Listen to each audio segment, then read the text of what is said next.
Ayan, good morning. Magluto naman tayo ng puchero para hindi naman laging prito at adobo. Ayan, napakasarap nito mga langga. Promise, subukan nyo. Lalong-lalo na po doon sa mga hindi pa marunong magluto. Hello, good morning. Ito na naman ang inyong lola. Magluluto ako ngayon. Siyempre naman, parang ang tagal-tagal ko nang hindi nakakaluto ng pang-upload. Kailangan ko magluto ngayon.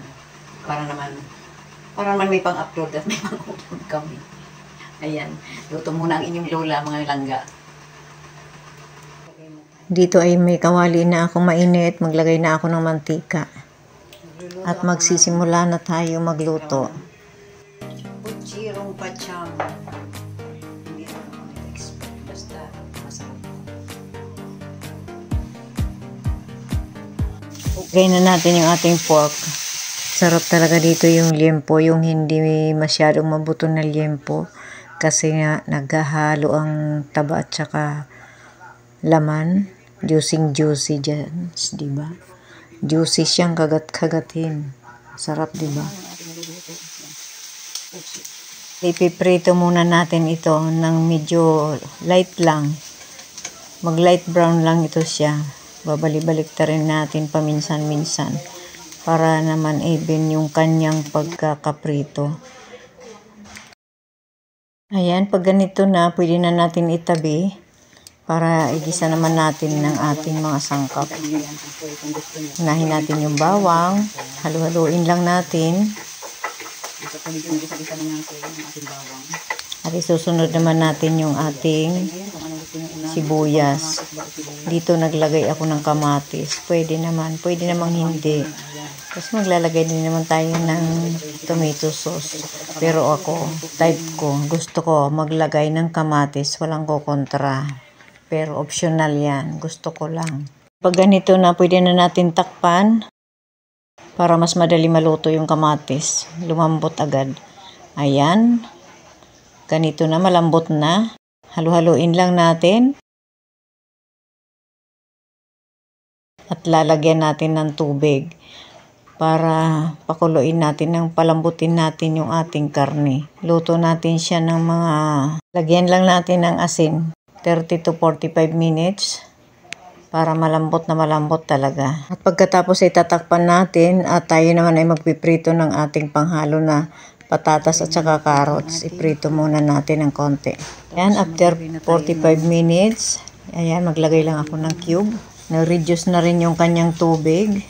Lalagyan na natin ng ating mga panimpla, ng ating paminta. Dito maglagay na rin ako ng tomato sauce.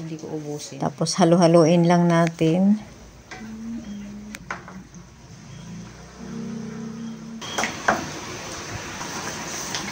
Ilagay na natin itong ating patatas at saka carrots. Madali na lang to dahil mga luto na rin naman yan. Ay akin inano na yan. Pinirito. Kaya madali na lang yan. Lagay na natin yung ating beans. Ayan. Gilid-gilid lang natin. Madali lang din yan kasi fresh beans yan. Parang chicharo. Ganon. At ilagay na natin yung ating saging. Ayan. Ganyan din ang ating sili, bell pepper, diba?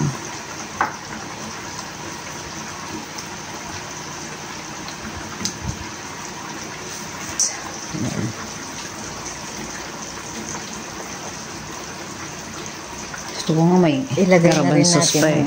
Kaso wala akong garaban sauce kaya okay na yan. Mga langga, yan madali lang yan, luto na yan mga langga. Tama na rin naman ang lasa. So, lagay na natin ang ating repolyo. Siyempre, lagay na natin ang ating repolyo. Hapiin lang natin.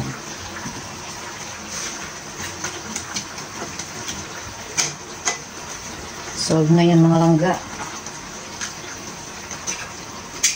Yan. Panalong-panalo na yan. Kunti lang ang mga buhay niyan. O, diba? Luto na yan.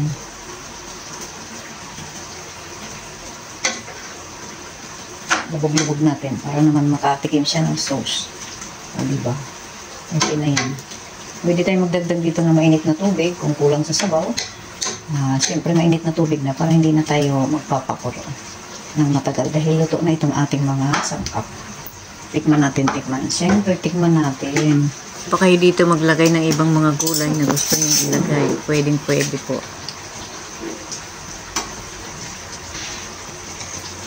Yun o. Yun. Yummy. Dagdag tayo ng konting ano lang para medyo maalat-alat. Hindi lang. Ano. Kanami na. Inap na yan. Ayan, dahil luto na. Maraming salamat sa mga nanonood ng aking video. Hanggang dito na lang mga lalabs. Kita-kits sa susunod ko pang pinagagawa sa kusina. Maraming salamat. Hanggang sa muli ang inyong Nanay Susan. Ito yung